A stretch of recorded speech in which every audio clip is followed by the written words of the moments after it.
So how do you exactly define who's a beginner, who's an intermediate rider, and who's an advanced rider? If you're asking the typical rider, he may tell you that, well, he started out with something like a 600, but now he rides a leader bike.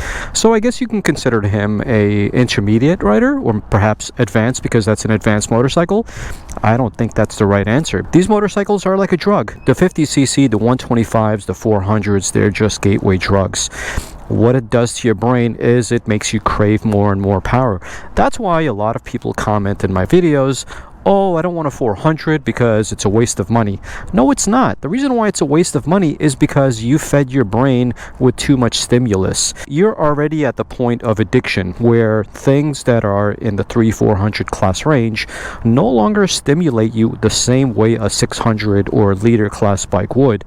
This is the reason why a lot of people think that they're in an intermediate or advanced category stage in their riding journey, but they're really not. So with that being said, how do you exactly graduate to intermediate or advanced for that matter? Number one, most riders, I would say 95% of riders, do not read books, they don't watch advanced tutorials, they don't explore reputable riding clinics. For them, it's the MSF course or the beginner learners course, and then after that, they get their license, and that's pretty much it. And number two, you avoid feedback. Because without honest feedback, the bad habits that you carry with you, they're going to stay with you for the rest of your riding journey. And so therefore, not sure once again, but in your home state, you might have paid mentors, or maybe you can find someone that's a lot better than you. They can ride behind you and correct all of your mistakes while you're actually riding with them in real time. As a matter of fact, I did that with a buddy of mine a few years ago. He got into an accident. He lost 100% of his confidence, and I helped him get back on his feet. Pretend this is the first time you're starting to learn how to ride a motorcycle. You know nothing about it.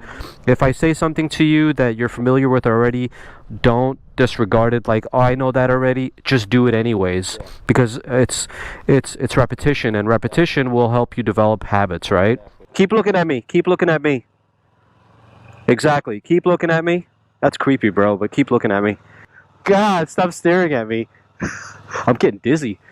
I'm just gonna stand here because I'm getting dizzy.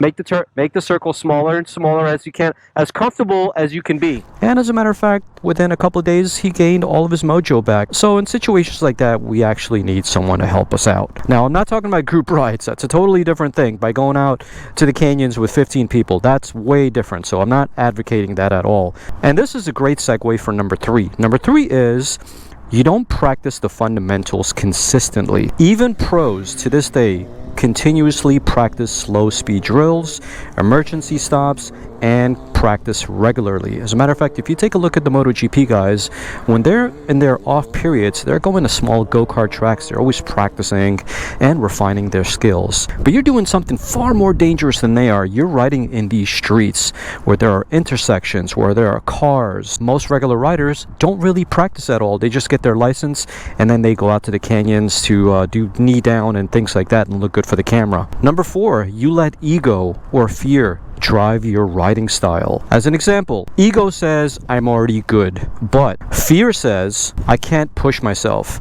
Both of these will hold you back. And with that being said, number five, you don't do track day events. I can guarantee you, without a shadow of the doubt, no matter which state you live in, you have kart tracks. You should have a 300 or 400cc motorcycle. Take this motorcycle to a kart track. Kart tracks are inexpensive, but if you don't, regular track day events are the best, and you should be going to a track day event at least 3-4 times a year. This is where you can unleash it. This is where you can go at 100% in a safe, closed-off environment where it's just you, the bike, and other people going the same exact direction. But anyway, there's a link down below to Motorcycle Mastery. It's a free guide that I'm offering. It's 120 pages, and it talks a lot about what I'm going to be talking about now. So if you want to check it out, there's a link down below. But anyway, when I started riding a motorcycle more than 5 years ago, I started with my RC390, and as soon as I got that, I did my first track day event. And as a matter of fact, this is what I recommend for everyone, every single person starting out with riding a motorcycle, is to get on a track as soon as possible. Hitting the track for the first time as soon as you get your motorcycle license is one of the best things you could ever do. As a matter of fact, here in California, about an hour and a half away, we have Adams and Apex Kart Track, and my first year of motorcycling, I probably did about 20 or 30 go-kart track sessions with my KTM RC390. This is how I gained a lot of my confidence. The good news is that it's a very small track, and the benefit of going to small tracks is that they have a lot of tight turns in a very small amount of space. And so therefore, as soon as you take off, you're already at the next corner, and the corners come really fast because it's a much smaller track. And so imagine a track that only takes you about 55 seconds to complete, but meanwhile you're doing like 15 corners.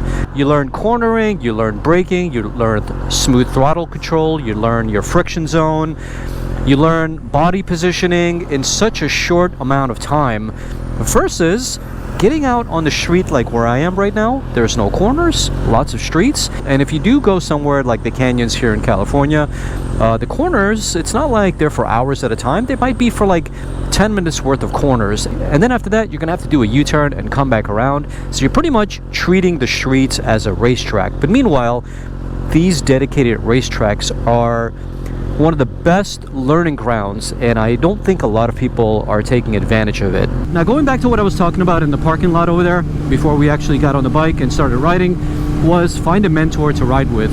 And so in 2019 I did exactly that. Now you see, I was a brand new rider, and just like you, I was on the internet and I was on YouTube, and at that time in 2019 the whole moto vlogging scene with the riders that you have now, Moto Control, Moto Jitsu, now including me, which I started doing this maybe a year or two after I started my YouTube channel. Not to the extent I'm doing now, but I started off very slowly. I found Moto Jitsu, and when I found Moto Jitsu, he became my first mentor. I remember going to parking lots and doing drills and things like that, but I only stuck around for maybe a couple of weeks, and I learned a lot. And then after that, I pretty much branched off and did a whole bunch of courses. And from that point on, it's been pretty much history. So I highly recommend that you find someone who's also a mentor to you, somebody who's a lot better than you are. And now, once again, I'm not advocating that you go out there and you look for group rides.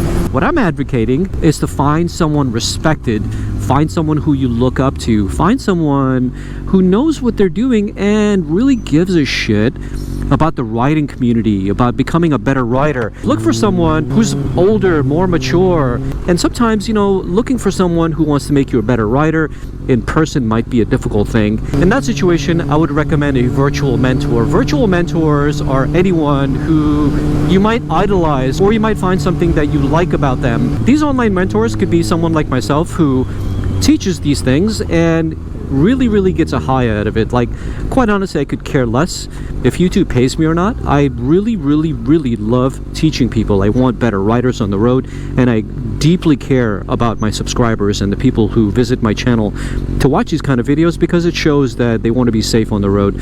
So in a situation like this, virtual mentors is probably something that you can use as well. But of course, having an actual mentor that can ride with you, that can spot your faults, that can tell you what you're doing right, what you're doing wrong, that's way better, of course. As far as courses are concerned, like I said, most riders generally don't do any courses. They do the MSF course.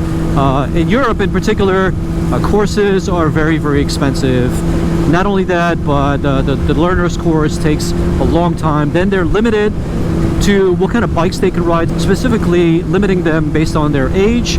And I think that is way better than we have it here in the United States, because in the United States, it's not really about that. You get your learners through your MSF, which is the Motorcycle Safety Foundation course. The Safety Foundation course is about 5 hours online and about 2 days of instruction with live instructors, which is great. Costs about $400 here in the States, which is great. But then after that, it's like, that's pretty much it. You know, you can go to any DMV and get your license after that. And then after you get your license, it does not matter if you're 17 years old or 70 years old. You can buy a leader bike as your first bike. There are no limitations. And if you watched last week's episode about how to not become a statistic, then what I just said now makes a whole lot of sense, doesn't it?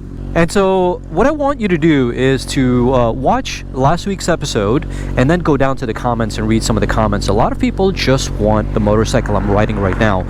They want bigger motorcycles because they think that, quote unquote, wasting money on a smaller motorcycle. They're not wasting money, okay? Let me give you a very, very good example. If you buy a Ninja 400 or a Yamaha R3, guaranteed you can get a really good one for about $3,000 here in the US. And you can practice on that motorcycle for about 6 months. Do every single thing that I told you to do. Go to courses, do parking lot drills, and then after the end of 6 months, you can literally sell that motorcycle and get back every single dime you paid for it. And then guess what? You rode that motorcycle completely for free.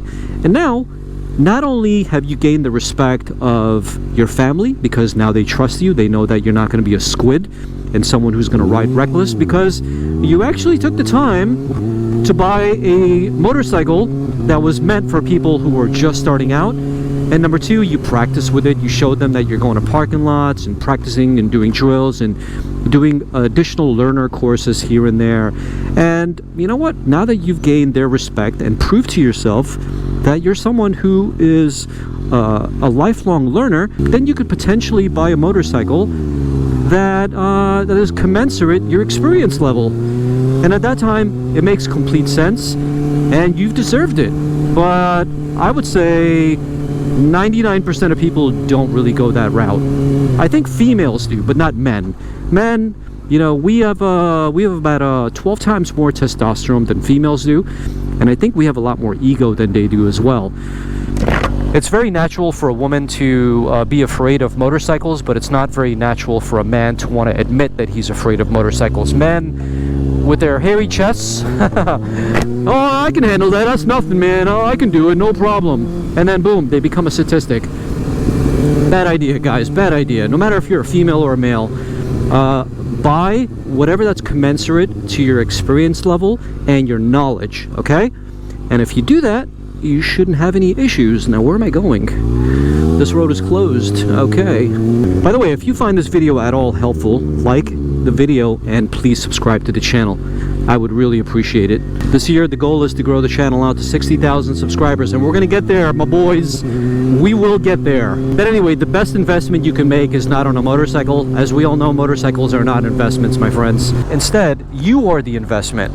Invest in yourself by taking courses, invest in yourself by making sure that you understand how your motorcycle works, going to a parking lot, an empty parking lot, and practicing 15 minutes, 20 minutes a day, maybe once or twice a week. It doesn't have to be that long. As long as you develop the mindset of a lifelong learner, this is what's the most important thing. And I think this is what I'm trying to drill into the minds of people. Because if you're not doing these things, it doesn't matter if you started with a Ninja 400 and now you ride a Kawasaki ZX6R, okay? You're still a beginner. A little longer than a few minutes later. If you take a look at the educational system, those who have the most education get the best jobs. And I think in a similar way, those who have the most education when it comes to riding a motorcycle are the ones who are qualified to be intermediate and advanced riders. So ask yourself, how many courses have you done? Ask yourself, how many books have you read on the subject?